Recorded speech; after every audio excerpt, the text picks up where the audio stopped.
All right, good morning to everybody. So today, got some of the rest of the content from chapter 13 and the camera, and I don't seem to find it. Oh, gee, let me see here a minute. Well, this is kind of weird. So maybe I'll try to go manual here. So I wrote the board here, and you can see it here in a second when I get to it. So we're going to cover the rest of chapter 13 today. We're not going to get into 14 until Tuesday, so we're going to get to 14 then. The last activity for next week is going to be talking about the third exam, and so it'll cover the material since the second exam. So, like all the first four exams in this class, they're not considered to be comprehensive. They just simply take the material from the previous exam. The final exam, different story, so we'll get to that as we get closer to the final exam time. And I'll try to find my little clicker here that kind of moves the camera. Otherwise, I know we have a touchpad here, but it sort of has a big lag time to it. So bear with me if this is not where we're not to be. So any questions for me about anything before we start today with regarding anything we talked about in the preceding class or any other time? Okay, well, let's move on to talk about the rest of the classical school. Now remember, and I just want to sort of back up just a tad here, not a big way, but just to back up just a little bit. We're in the part of the class that I sort of refer to, have been referred to more as the theory part of the class. And that is the idea that we're going to be talking about economic theory as it's developed over time, and who are the major theorists and how they differ from each other. And what's important about this is the fact that even today, there are still major differences between the classical school and the Keynesian school. And remember, the two broad divisions here are Keynesian, and Keynesians have sort of taken to call themselves the mainstreamers as of the last few years. And I indicated in the class, and I suspect this is a sort of a reaction to the fact that the classicists, or the quote unquote neoclassicists, are mostly the contemporary versions of what is a very old and sort of originalist thinking. They sort of had the upper hand for it quite some time, up until maybe about 20 years ago. And they bring back, particularly in their justification for government action in the economy when the economy needs it. And what Keynes is about is the fact that government steps in and does things when necessary, and they do the right things as opposed to the wrong things. And I know that last statement sounds a little bit silly because, well, of course you want to do the right things and not the wrong things. But as a lot of criticism of the policymakers during the Great Depression zeroed in on, it was one thing to do policy, it was another thing to do bad policy. So as a result, sometimes the classicists believe that maybe it's better to do no policy than bad policy. Well, the Keynesians are saying, well, let's just do something and let's try to get something right. And the classicists are a little bit more skeptical. So the role of government is really the big dividing line. So we talked last week about some of the various branches of this. We talked a bit about the monetarist school, and when we talked about monetarism, we said that basically there was a sort of a preeminence placed on the supply of money. And Milton Friedman is the economist most associated with monetarism. We're going to see a video from Friedman here in a little bit, and it's just a YouTube video that I found some time ago, but I really like it, even though it's fairly old. It still deals with some of the same relevant ideas. And the fact that inflation, it doesn't really, I mean, it's as current, some of this material is as current now as what it was, back when it was produced about 50 years ago. And so you think, well, why am I looking at a 50-year-old video? And some of the dollar figures will have changed. I mean, there's an interview with a family, a guy who's, I believe, a metal worker in Pennsylvania, I think outside of Philadelphia.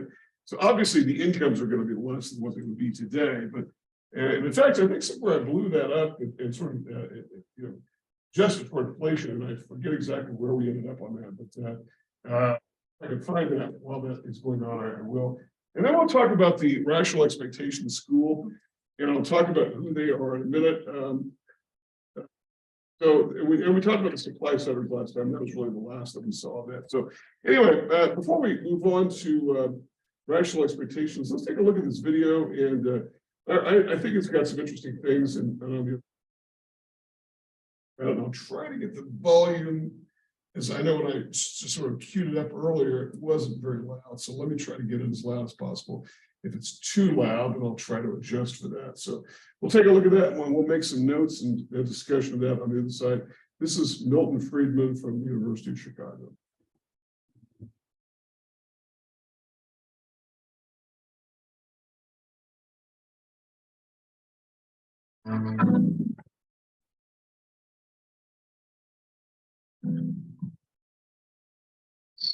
The Sierra Nevadas in California, 10,000 feet above sea level. In the winter, temperatures dropped 40 below zero. In the summer, the place bakes in the thin mountain air. In this unlikely spot, the town of Bodie sprang up. In its day, Bodie was filled with prostitutes, drunkards, and gamblers. The history of the American West.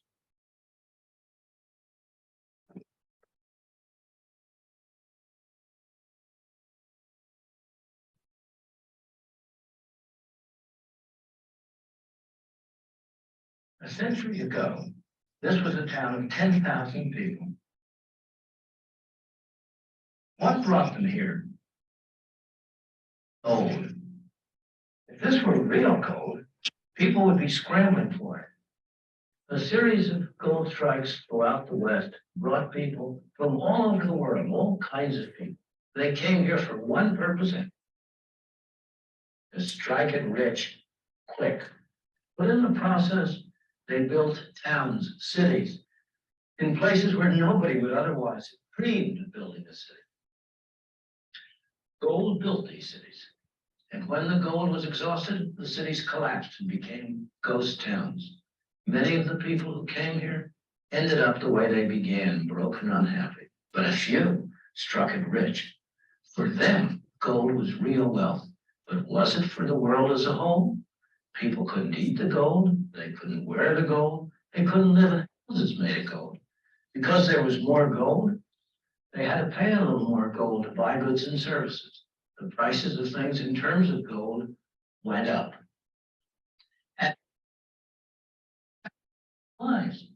People dug gold out of the bowels of the earth.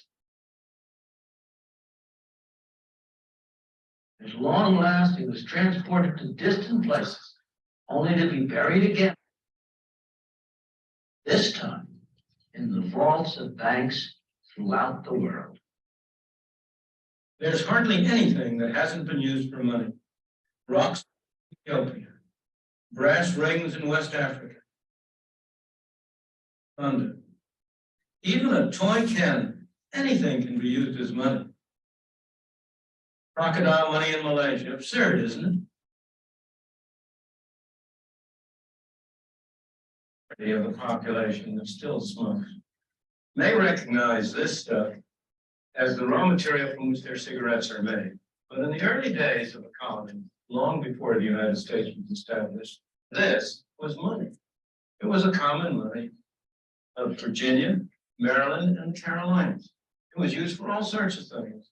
The legislature voted that it could be used legally to pay taxes. It was used to buy food, clothing, and housing. Indeed, one of the most interesting sights was to see the husky young fellows at that time lug 100 pounds of it down to the docks to pay the costs of the passing of the beauteous young ladies who would come over from England to be their brides. There's a tendency for it to grow, for more and more of it to be produced, and that's what happened with this tobacco. As more tobacco was produced, there was more money, and as always when there's more money, prices went up, inflation. Indeed, at the very end of the process, prices were 40 times as high in terms of tobacco as they had been at the beginning of the process. And as always, when inflation occurs, people complain. And as always, the legislature tried to do something. And as always, to very little avail. They prohibited certain classes of people from growing tobacco. They tried to reduce the total amount of tobacco grown. They required people to destroy part of their tobacco, but it did no good. Finally, many people took it into their own hands and they went around destroying other people's tobacco fields. That was too much. and they passed a law making it a capital offense, punishable by death, to destroy somebody else's tobacco. Oldest laws in economics was well illustrated. That law says that cheap money drives out dear money, and so it was with tobacco. Anybody who had a debt to pay, of course, tried to pay it in the worst quality of tobacco he had. He saved the good tobacco to sell overseas for hard money. The result was that bad money drove out good money. Almost a century after they had started using tobacco as money, they established warehouses in which tobacco was deposited in barrels, certified by an inspector according to his views as to its quality and quantity. And they issued warehouse certificates, which people gave from one to another to pay for the bills that they accumulated. These pieces of green printed paper are today's counterparts of those tobacco certificates, except that they bear no relation to any commodity.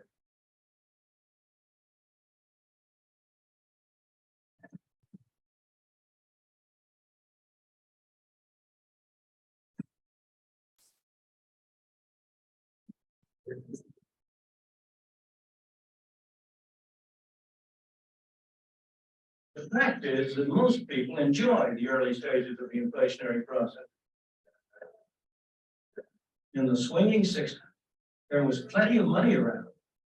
Business was brisk, jobs were plentiful, and prices had not yet taken off. Everybody seemed happy at first. The early 70s, as the good times rolled along, prices started to rise more and more rapidly. Some of these people were going to lose their jobs. Yeah, God. It was coming to an end.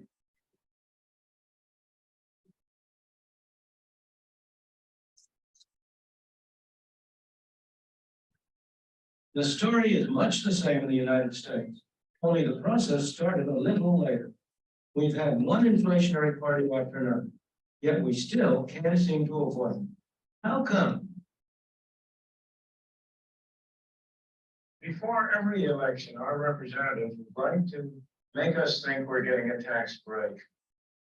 And they're able to do it, while at the same time actually raising our taxes because of a bit of magic they have in their kit bag. That magic is inflation.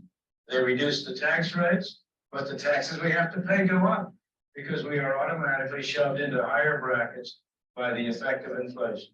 A neat trick. Taxation without representation.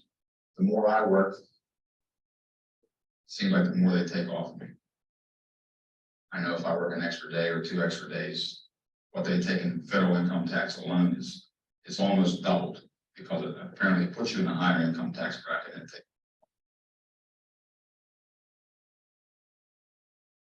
Lives with his wife and 3 children in a suburb of Pittsburgh. They're a fairly average American family. Go slam the door, Daphne. All right. Your favorite dish. Yeah. We went to Crawford's home after he'd spent a couple of days working out his federal and state income taxes for the year. For our benefit, he tried to estimate all the other taxes he had paid as well.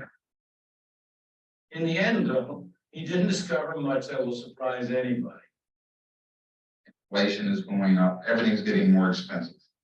No matter what you do, as soon as you walk out of the house, gas bills keep going up, electric bills, gasoline.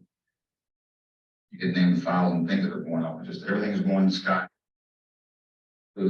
My wife used to live on, say, $60 or $50 every 2 weeks just for our basic food.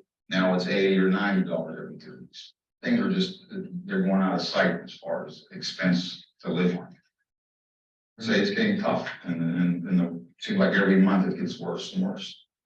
And I don't know where it's going to end. At the end of the day, I spent nearly $6,000 of my earnings on taxes. Leaves me with a total of $12,000 to live on. That might seem like a lot of money. 5 or 6 years ago, I was earning $12,000. How does taxation without representation really affect how much the Crawford family has left to spend after it's paid its income tax? Well, in 1972, Bob Crawford earned $12,000. Some of that income was not subject to income tax. After paying income tax on the rest, he had this much left to spend. 6 years later, he was earning $18,000 a year. By 1978, the amount free from tax was larger, but he was now in a higher tax bracket. So his taxes went up by a larger percentage than his income. However, those dollars weren't worth anything like as much. Even his wages, let alone his income after taxes, hadn't kept up with inflation. His buying power was lower than before. That is taxation without representation in practice. We have a number of you brothers that are sitting here today that were with us on that committee. And I'd like to tell you one of the things. There are many traditional scapegoats blamed for inflation. How often have you heard inflation blamed on labor unions for pushing up wages? Workers, of course, don't agree. That's not true. This is substitute. This is a myth. Your wage rates are not creating inflation. And he's right. Mostly a result of inflation rather than a cause of it. Because in this country. Indeed, the impression that unions cause inflation arises partly because union wages are slow to react to inflation. And then there's pressure to catch up. Day-to-day basis, trying to represent our own members. That, in fact, is not the case. And we not play catch-up. We can't even maintain a wage rate commensurate with the cost of living going up in this country.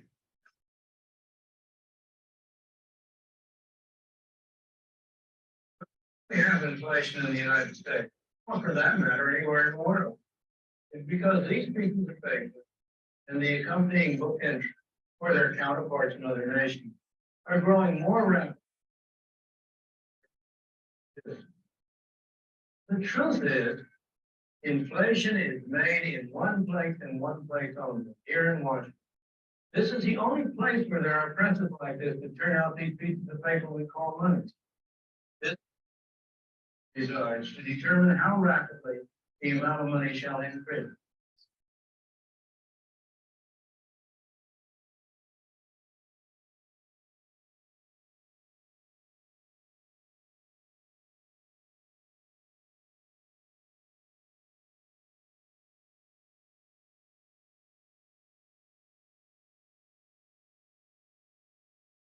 What happened to all that noise?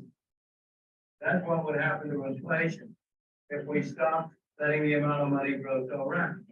This is not a new idea. It's not a new cure. It's not a new problem. It's happened over and over again in history. Sometimes inflation has been cured this way on purpose. Sometimes it's happened by accident. During the Civil War, the North, late in the Civil War, the old place in the South, where the printing presses were setting up, turned out, prior to that point, the South had had a very rapid, my memory serves me right, something like 4% a month. It took the Confederates to find a new place where they could set up their printing presses. And again, during that, inflation came to a halt. After a week period, when the presses started running again, inflation started up again. It's that clear, that straight.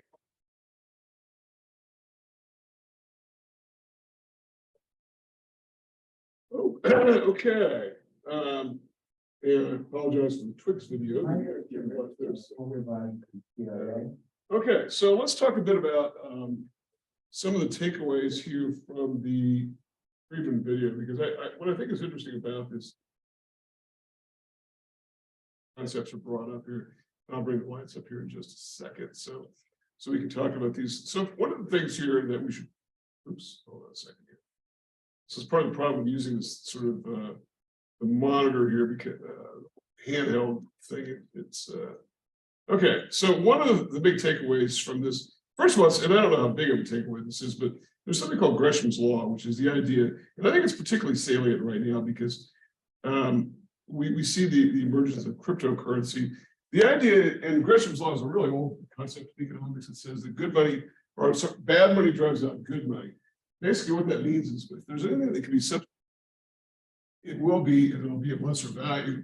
And it'll be particularly propagated by those who don't want to, for whatever reason, adhere to the good money. And so as a result, people adapt to it and go with that. This is why all kinds of different uses of money have come around over time.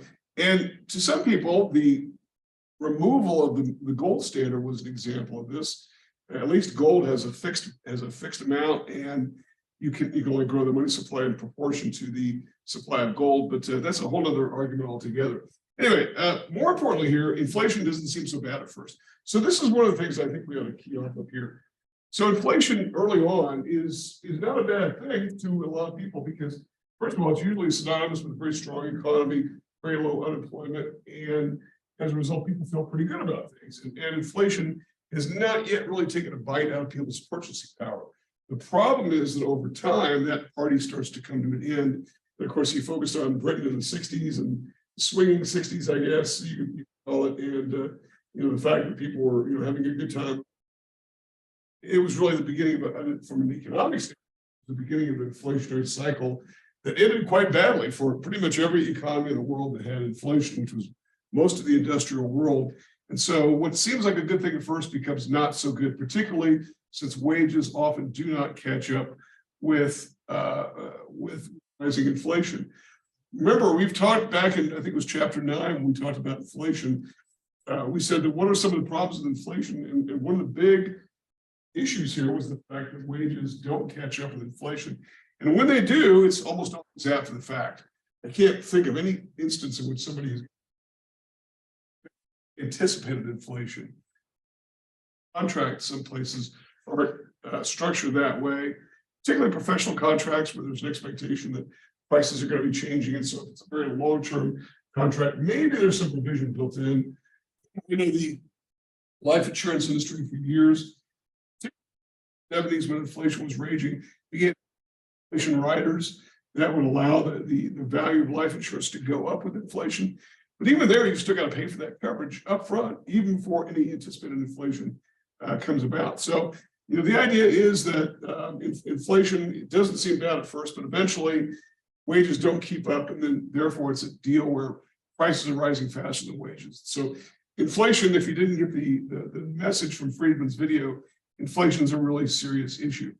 Another topic is the idea, this is an important one that Friedman talked a lot about, and I think has mostly gotten lost.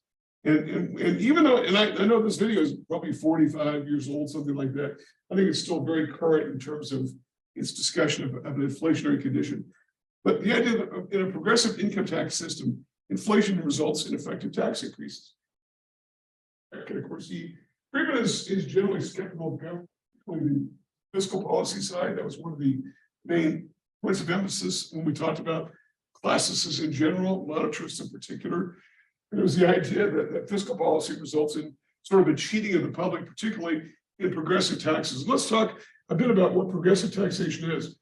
So progressive taxation, we're going to focus on this a bit more when we get to the policy piece, and that's coming up after the third exam when we talk more about policy. Let me just give you a very simple model of a progressive tax system. And let's say that we've got someone's taxable income and their what we call their marginal tax rate. Their marginal tax rate is expressed as a percentage. Taxable income would be expressed as a dollar figure, okay? And I realize in doing this, I'm going to oversimplify this example because I know that at the individual tax level, we've actually got 5 different filing statuses: married filing joint, married filing separate, single, all that. So we're not really I'm going to sort of simplify this and just say, look, if we have, this is how it works in general. These are not the actual numbers, but the idea will hopefully ring true. So let's say your income, your taxable income is between $0 and $15,000. You might pay an income tax rate of 7%. And by the way, we refer to this as a marginal tax rate. And what marginal means is incremental. So it means that the first $15,000 would be taxed at 10%. And let's say it goes down 15,001, 25,000, and maybe now it goes to 15%. And that means that the next 10,000 will be taxed at 15%, the first 10,000 or the first 15,000. at 10%. Okay, so it goes up over time. 25,001 to say 50,000 might be taxed at 20%. And then and then maybe greater than 50,000, right? Greater than or greater than 50,000 will be taxed at say 25%. These are not the actual percentages that are in force, but you got to get the idea. Now, what is Friedman saying here in the video? Hey, look, okay, politicians sometimes will like to mislead the public by saying, hey, we're going to give you a well-deserved tax cut, okay? But, okay, so you do get a tax cut and maybe your tax rates go down. Maybe they lower a couple percentage points on these marginal rates. But because inflation is raging, eventually your wages do catch up. Maybe not all the way, but they do start to rise. And as they rise, you get into this phenomenon that is known as bracket creep. Bracket creep is this idea that the more you earn, the more you pay, not only in dollars, but in percentages. So know what that term bracket creep is all about. It's the idea that as you earn more, you start to get into higher tax brackets, particularly as inflation rages and your incomes go up and up and up. And even though you've been told by elected officials that, hey, you're going to get a tax decrease, in fact, you're going to get a tax increase because of the fact you're sliding up along this. And so Friedman calls it a neat trick. And he does. And I think the word trick here is really what he is referring to. And I know that Friedman's not everyone's cup of tea, but nonetheless, I think it's an interesting idea. And believe me, anybody who has climbed into a higher tax bracket will see this is oftentimes a very shocking thing. I can tell you that when I first moved into a middle management position from a lower management rung, the first year that I filed my taxes, I had quite a shock when it came time to do taxes because I had a tax rate and a lot of my income is now subject to a much higher percentage, and I simply wasn't ready for it. So I had to make some changes going forward. But this is what happens, and this is why taxation has that particular effect. Now, we are going to talk much more about the idea of, is this a good system in the first place? This idea of a marginal tax, of what we call a progressive tax system. Progressive anything in economics means it gets higher as one goes, up along the scale, okay? And we're going to talk much more about that, particularly in relation to what we call a flat tax, which is simply picking one particular tax rate and everybody pays it. And we've had this idea promoted by a number of politicians, mostly on the conservative side of things, who have argued that, hey, look, we're being disadvantaged, we're being taxed inappropriately, and it's a tax on success when you earn more. So that's an argument for a bit later. The key point here has to do with inflation, what the implications are of that, okay? And then one final bit here is going to deal with wage increases. And this is an interesting comment from Friedman because he's sort of associated with the political right, I guess you could say, and yet he oftentimes surprised people by saying things that are not really expected from what a pretty conservative guy. One of these was in the 70s, he argued for the complete legalization of narcotics, way ahead of his time, and still ahead of his time, because he was saying that all drugs should be legalized. Heroin, pain, all of those, because the war on drugs was costly and it was putting a lot of people behind bars and it wasn't doing anything to cure drug usage. And so I bring that point up only because of the fact that Friedman, I don't want people to sort of get the idea that they should categorize him and caricature him, because I think sometimes there's a tendency to do that. There was a book a few years ago that really just attacked his thinking, and he is a very brilliant economist. The last point that he made, which I thought was very interesting that I noted here, was the fact that wage increases don't cause inflation. This is sort of a mythical idea, and I think it's promulgated primarily by some businesses, frankly.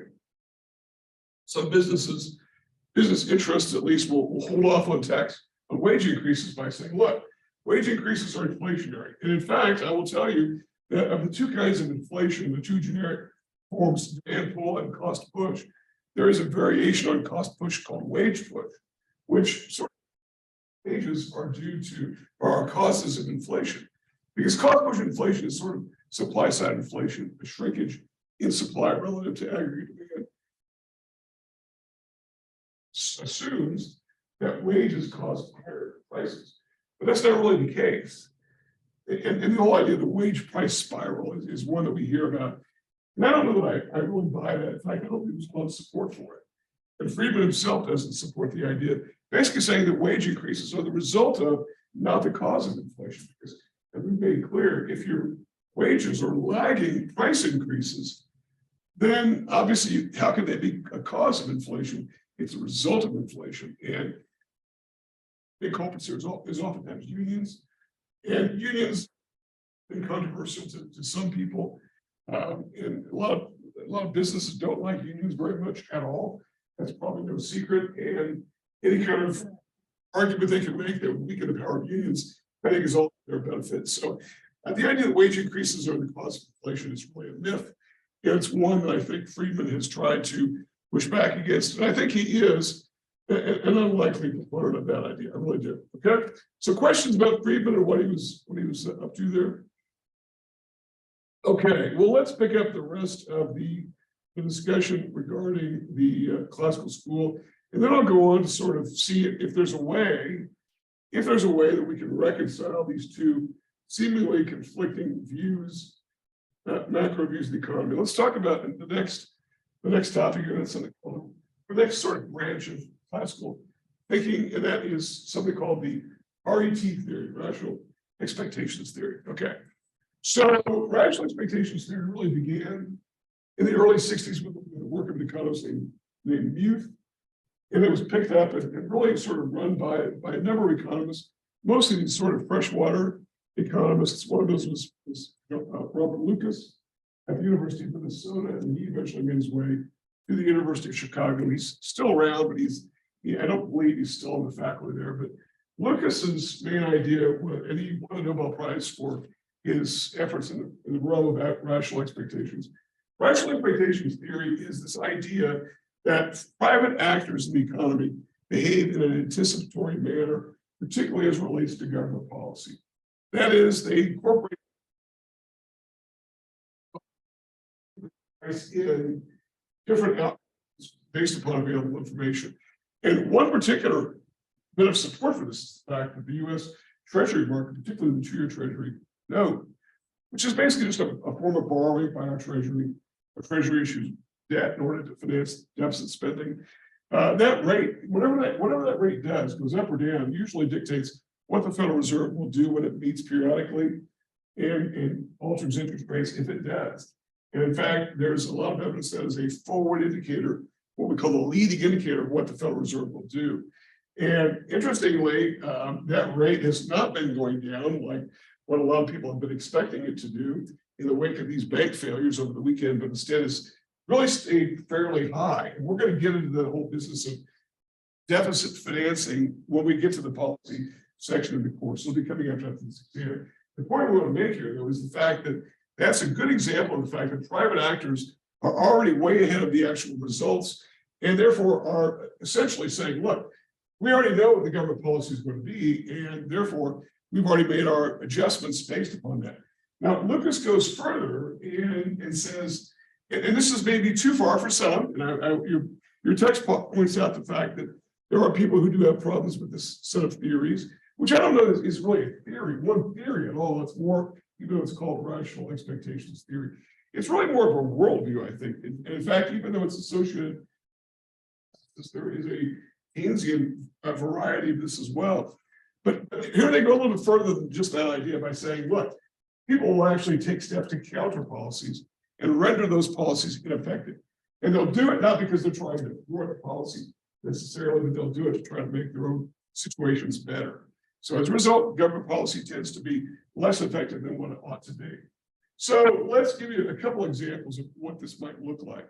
So as an example, there was a luxury tax that was imposed in the income tax system back in the late 80s, early 90s. I think it was early 90s. And basically it was a way for the government to raise tax revenue in a fairly progressive kind of way. Progressive meaning those who earn more end up paying more tax. The luxury tax was imposed on goods or purchased that were above $35,000 in value.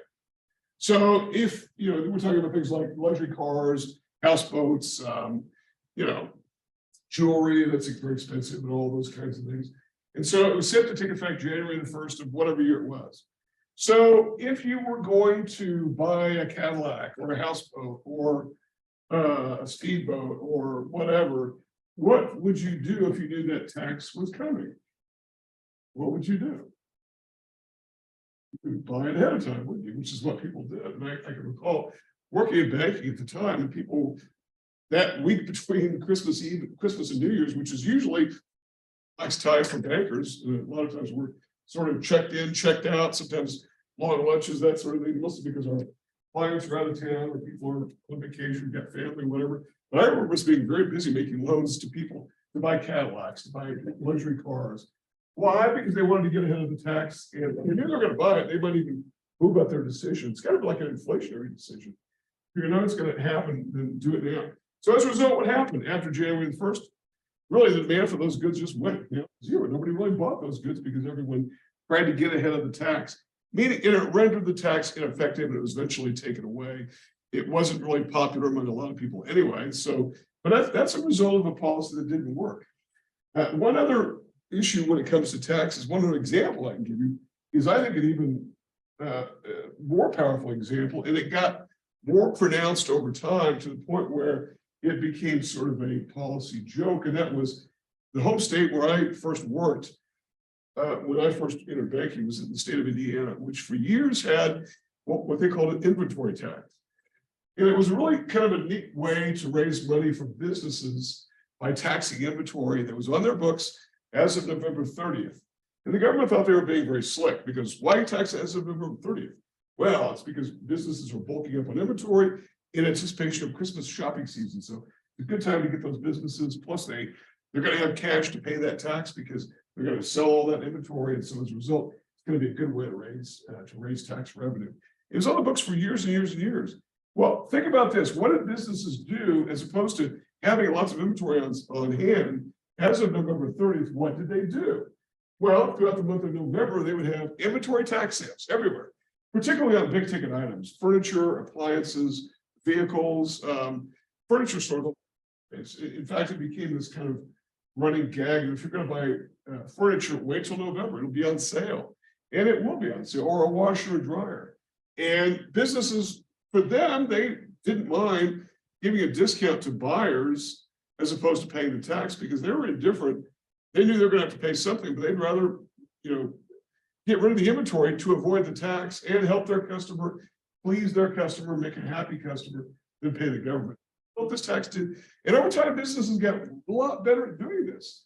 And the idea too that, well, businesses have to have inventory on their shelves or in their showrooms by November 30th wasn't really true anyway, because a lot of times what stores did, and I can recall very clearly going to places like Target, Walmart, if you wanted to buy a TV and all the TVs were gone, they would just simply issue a rain check and say, when it comes in, we'll give you a call.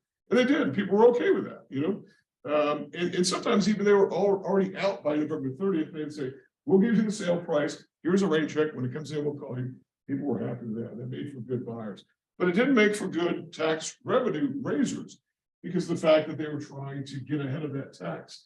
So in other words, then, and they weren't doing it, all these actions were not done because they were being unpatriotic, to starve the government of funds, but they were doing it for their own particular purposes. They didn't want to pay the tax. It's any way to get rid of it, way to do it. And so there are all kinds of reasons that businesses and individuals would do that. And one of the takeaways from the sort of Lucasian variation of RET theory is the fact that government policy is usually mostly effective when it surprises public. And here he's talking more about monetary policy. And I think he probably would not appreciate the current stance of our Federal Reserve, because our Federal Reserve runs monetary policy. We're going to talk much more about them in the next section. They have been very transparent about what they're doing. And, they've been very clear they're going to continue to raise interest rates. And so there's no real surprise, except for the fact that in the last few days with these bank failures, there's been a lot of talk and chatter among the people in the financial world that maybe rates won't go up this month, next week. It should be, because they're meeting next week. Off on doing that, as they have been telling us pretty overtly. And they've been telling us a lot of what they're going to do for quite a long time. That did not used to be the case. The Federal Reserve used to be very secretive, to the point where it sort of gave us all these conspiracy theories. But the idea that they used to surprise the public a lot more, but now they really don't. So Lucas would probably say the Federal Reserve is a mistake by not surprising the public, because everybody knows what's going to happen with rates. Now, this last twist, these last few days have sort of made everybody sort of guess, and I watch during the day. I'm between here and back in my office, and I pick up a lot of financial and economic media, and I'm hearing lots of voices saying, well, the Fed's probably not going to raise rates. But I don't know why they would not, because inflation is still very high. So, that might actually surprise the public, and that might be very effective. So we'll have to see what happens. But that's the idea. RET theory says that government policy tends to be rendered less effective simply because people anticipate what the effects are going to be and take steps to try to make their own situation better, because government policy sometimes is often not popular. And we have been talking about this again and again, the idea that sometimes things that are done by government are not always popular. And so as a result, to try to get out of that action so it doesn't impact you negatively, people incorporate information very quickly. And RET theorists today say, look at all the technology we've got available, all the information that's available. We know what's going on. Everybody, this information disadvantage that might have existed back 100 years. Know what's happening. Some people said, look, we've got the average person's got more information at their hands in their phone on Yahoo Finance than JP Morgan himself did back 100 years ago, so, or 120 years ago. And I think that's probably a good point, and we certainly have, we're sort of plugged in. And I know the series of bank failures that we had over the weekend, I think there are now 3 banks down, was actually thought to maybe a bit exacerbated because of Twitter and social media in general, who people were talking to each other saying this bank is going down and let's get our money out. And so as a result, it was an old-fashioned bank run. And I'm talking here about Silicon Valley Bank that just simply went belly up because people took their money out. And we're going to get to this idea. We're going to talk more about the idea of banking being apparently sort of unstable. That's why we need regulation. But this is the idea people work quickly and make assumptions, factor those assumptions into the decisions that make them work for the best for them. Again, I want to reiterate one thing your text talked about was the idea that not everyone buys it. And in fact, one of the, I thought, an interesting statement the authors make is the fact that the idea that maybe it assumes too much. Maybe it assumes too much rational expectations. And that is assuming that everyone's got good information, and microeconomists in particular have a particular set of sort of a subfield of micro that deals with information economics, where just the opposite is held, that people sometimes don't have good information. Okay. The final group we want to talk about here, and there are lots of these sort of sub branches of this neoclassical school. This is the Austrian school. And we put them into classes just because of the fact that they share most of the ideas. Hayek, who's probably the biggest name in this particular area, was at the University of Chicago. In the years in which Keynesianism was dominant in the US and in Britain, he came from Britain and one of the few schools, major schools, that was a little bit rejecting of Keynesianism. That was the London. When he came to America, he found that he really couldn't get hired in departments because he was really sort of pushing back on Keynes, and Keynes was sort of accepted dogma at the time. Keynes was sort of econ's Einstein, and he was hired at the University of Chicago. But I think that was probably, he was being pilloried a little bit too much. So the Austrian school, and they're known because they happen to be from Austria, most of their main thinkers. There's nothing really particularly cultural or politically significant about Austria. We're not sort of singling out that country. They're just sort of lumped together because they come from that. But what is interesting, though, it does make sense, is sort of the justification of some of their criticism, particularly of the totalitarian states of Eastern Europe, including the Soviet Union and their satellite states. As Hayek himself discussed, he goes, look, it's very easy to sit in LA or Chicago and not worry about Soviet invasions, because it's extremely unlikely the Soviet Union is going to start to land in LA and try to take over the United States. It's just simply not going to happen. But he goes, in Austria, we're 200 miles away from Russian tanks. They can roll over the border overnight, and by breakfast we'll be in an occupied country. And by the way, there was precedent for that happening, because the Soviets did invade Hungary in 1956. They did invade Czechoslovakia in 1968. So Hayek was saying, look, there's a real danger that these totalitarian states that want to take away economic freedom in the interest of collectivist policies are a real threat to mankind. And so they talk a lot about individual freedom, and that's one of the main themes of this. Mises, Ludwig von Mises, talks a lot about that, what they call human action. He's a little bit older than Hayek. Hayek actually worked for von Mises. Mises was his boss at one time. Hayek is really the big name, though, coming out of the branch of neoclassicism, won the Nobel Prize at some point, and was really interesting. And I think in some ways he's got more. He has had more acceptance in political circles than economic circles, perhaps, particularly because of the fact he talked about this idea of pushing back against excessive government encroachment. Here's where Friedman, okay? And that was, okay, one of Friedman's main ideas, particularly in terms of being critical of government, is the idea that okay, yes, Keynesianism argues for an increase in government action when something is needed in the economy. But the problem that Friedman is arguing, and it's picked up on by Hayek as well, is the idea that, okay, once you get a government program started, it can never go away. You can't take it down. Agency, they never go away. It stays there forever, and they try to find things to do for themselves. They pass new regulations, which may or may not be applicable, which sometimes are overlapping with other regulators. In fact, there are a lot of industries in which you've got multiple regulatory bodies that sometimes issue conflicting regulations, and you just don't know what to do, who to comply with, because you've got sort of thing that needs to be worked out. And that wouldn't happen if government didn't just continue to grow. That fact that governments seem to be like any kind of other organization, that is, they need more funding, they need to grow, grow, and maybe to the point where it's not really necessary. And that furthermore, so it's very nice to talk in the Keynesian emergency setting where government can step in, create demand for goods in the short term, but you have to do it through government.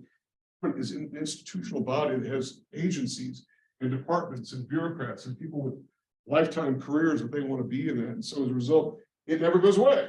And that's part of the criticism of government generally. Now, Hayek takes this further and says, look, and his criticism is a little bit more against just bureaucratic Western democracies, and more about the fact that we've faced a real threat from these totalitarian states of the Soviet Union and the Eastern Bloc countries, by saying, look, that if that government can get too involved in the economy, try to take over. And by the way, what makes government think that it can do that great of a job in the first place?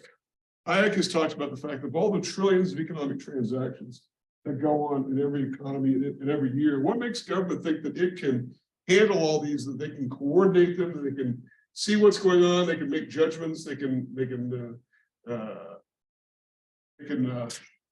coordinate all this. Well, what makes them think that they can do it? There's no supercomputer that can do it. Why would government do it? And by the way, look at how well it's working, or should we say not working, in the Soviet Union. And by the way, it was pretty clear to a lot of people by the 1980s, the Union was going to teeter and totter and probably fall away. I know that when I was an undergraduate, the CIA was hiring people out of our department. I didn't go to the CIA, but they were hiring economists because one thing they wanted them to do was do things like examine, do crop studies to find out the amount of crops that were being grown and study that. And by the way, the CIA produces something called the World Fact Book. Public information, you can get it, you can just go online right now and get it. Lots of, mostly economic information, but it's collected on countries around the world. But what the CIA was up to, particularly in the 1980s, was saying, look, they're not growing enough crops, they're not producing enough oil, there's not enough manufacturing. Manufacturing is inefficient, you've got bottlenecks going on because you've got a centrally planned economy. Maybe they plan to make 50,000 refrigerators. They came up short by 15,000, so now that there are a lot of people whose refrigerators don't work because they can't get new ones. Or maybe we haven't produced enough toothpaste. There was like a big toothpaste shortage in the Soviet Union, which is pretty gross if you can think about it. So you get the idea that governments just simply don't coordinate things very well in the economy. Instead, let private these kinds of things because they are better able to handle it. And if we just stick to our own knitting, everyone is better off.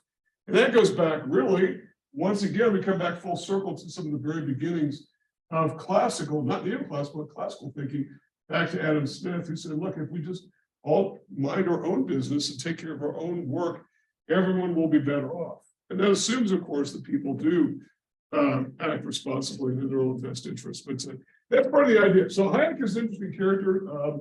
He died, I mean, a few years ago. It's been a while.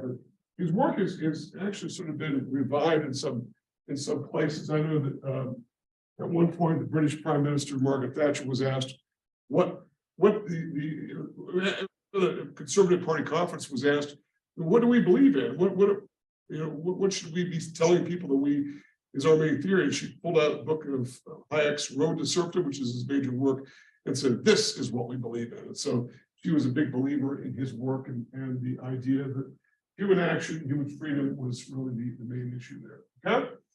All right. So questions for me about anything with regard to these classical branches here. Okay, I've got a couple more things to talk about, and I don't think we're going to go all the way to 10:15. I don't know if that's going to bug it. If you guys want to stick around, I'm going to talk for longer than I should. I'm going to assume the answer to that is no, but all right. So let's talk about this. Okay, let's sort of say, all right, how do we reconcile these two seemingly conflicting schools of economic thought, which, by the way, are still around today, and people with macroeconomics will usually adhere to one of these particular schools? Is there a way that we can sort of synthesize these? Because here's the thing: if he's talking about here, we're going to give you another view of aggregate supply on a PY plane. That's price level on the vertical axis, GDP on this axis. Keynes is actually saying that aggregate supply could actually look something like this. In the short run, they can look something like that. Now you're thinking, oh my God, no, this is the third conception of aggregate supply that we've seen. We had upward sloping aggregate supply, which was okay because it looked a lot like a supply curve. We had a vertical long run aggregate supply curve. Now we've got a horizontal aggregate supply curve, even though it's in the short run. Well, what Keynes was saying is, look, and this is why some people said, well, he's mostly a depression theorist. Keynes is saying, look, if full employment GDP is out here, and you're in here at actual, you've got a gap here, a recessionary gap, then what can government do to boost economy? And they can engage in spending increases, so aggregate demand, aggregate demand, aggregate demand, aggregate demand. Pushing forward to close that output gap, and yet at the same time not do anything with price level, which will in the short run is what we call perfectly elastic. The supply side can provide more goods, but they can do so without raising the price of the product. Why can they do that? They can do it because of the fact that they're large output gap, a negative output gap in recession. Pricing power. You're just happy to have the boost to aggregate demand to move good and to keep workers employed. Price increases really are not part of the picture. Now, this is obviously where we've got problems that some have with Keynes. Okay, so this is sort of a Keynesian view. All right, this is sort of a Keynesian view of the economy. And say a Keynesian view, we're talking about a short-run view. And keep in mind, so one of the characteristics that we should note here, for us to reach some sort of synthesis between these two, is the idea that Keynes and the neo-Keynesians are much more concerned with the short run. In fact, Keynes himself, people say, well, in the long run, things will work themselves out. We'll get back to full employment. And he was saying, in the long run, we're all dead. And he's famous for saying that. And, so we can't wait, is what he's saying. We need to get to full employment quickly. We've got the tools at our disposal. Government is ours, after all. Maybe we want to use it once and do something to boost the economy. And he's not really talking so much about going all the way from here to here with spending. You're just talking about an increase here, and then let the rest of it take care of itself as the multiplier effect takes hold, boosts its way through the economy. All government's doing is giving the economy a bit of a kickstart. Okay, so the Keynesian view is a very short-run view. For the most part, that is sort of where the criticism lies, because the classicists are much more concerned with the long run. And in the long run view, and this is where the idea of the long run aggregate supply curve primarily originates, And even though it originates in the classical sphere, I think most economists, left, right, and center, will sort of agree that an aggregate supply tends not to be related that much to the price level. So again, whenever you see, like on a two-dimensional graph like this, anything that's perfectly horizontal or perfectly vertical, it means it's whatever it's parallel to, it has no bearing on it. If you go up, down, doesn't matter, it's not going to change. Just like here, it's parallel to the GDP. It doesn't matter what the GDP is, price level is not going to change. Here, the problem is just the opposite, where GDP won't change. Any increases to aggregate demand, upward, upward, upward, do nothing to GDP, which stays in a long-run equilibrium condition. But what we do have is continual increases in prices. And so in the long run, because government does not know when to back off, particularly in free, increase in aggregate demand means inflation, and you get no real increases in GDP. Any increases in GDP are only nominal GDP increases. Remember, the Y that we're looking at here is real GDP, inflation adjusted, and that doesn't move. All we get is inflation and no real change in output in the economy. As a result, these increases tend to be only inflationary. And so this is the neoclassical view. And the neoclassical view, therefore, is more of a long-run view. And so this is another, beyond the role of government generally, what the major distinguishing factor between these two ideas is that of time frame. Keynesians are in a hurry, classicists not so much. And in fact, I know that Keynes sort of ridiculed the idea of us waiting too long to, simply waiting for the problem to cure itself, the problem of recession and unemployment. And he's saying, well, how long do you want to wait? Because his major work was written 7 years into the Great Depression. Wait. And there are some classicists who would say, look, if it takes 10 years, we'll wait 10 years. That's a long time for my opinion. So as a result, that tends not to be a wildly popular idea. But nonetheless, there are those in the classical school who will very vehemently argue the fact that government doesn't need to be involved because, first of all, it adds debt to the economy, and the government and intervening in the economy, so that's a problem. So I'm trying to sort of get to the point of how do we reconcile these. And so one bit of reconciliation is this: if we can combine both, we're going to live with both worldviews. And that is the idea of this. In the short run, if you've got an output gap here and you get to full employment, you might be at a point at which you're operating. Let me see here. There we go. Grab my markers here in the room. So you might be operating. So if full employment is here, and let's say it's around this area here. This is Y, full employment. That if you have increases to aggregate demand here, you can boost without any kind of inflation. But if you do it here, in the long run, you are going to get inflation. And so as a result, that's not what is necessary there. And this is so in other words, what we've got going on here is we've got the short run aggregate supply here, aggregate supply in the short run, and we're going to call that the Keynesian region. Sometimes called the Keynesian zone or the Keynesian region.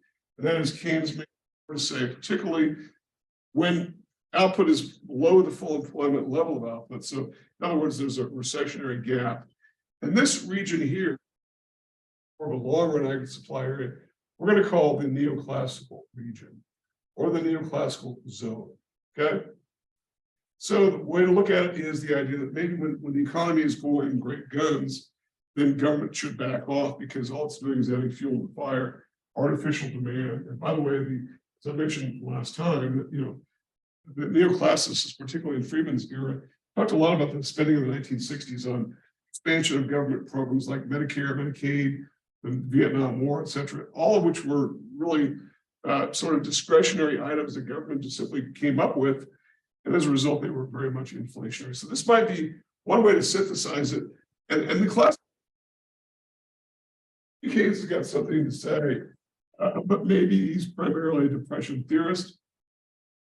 But by the way, Keynesianism in a big way in the last few years, because government's been doing a lot in the economy because we've had a couple of recessions, beginning in 2001 and then 2008. And as a result, government was needed to get the economy out of that condition back to full employment. Okay. All righty. Well, that is all that I had for today. Are there questions for me about anything that we talked about? Anybody on the Zoom call? I think we have one note in the chat box. Maybe I answered that. Okay. All right. Well, I think that's all I have for this. So what are we going to do when we come back on Tuesday? I'm going to talk about money, how we define money, talk a bit about the monetary system, and this will be a good lead off for us to get into the policy section, even though that policy won't be really a part of the exam. And then on Thursday, we'll talk more about that exam and what to expect. Okay. All right. Everybody have a great weekend, and I'll see you next time.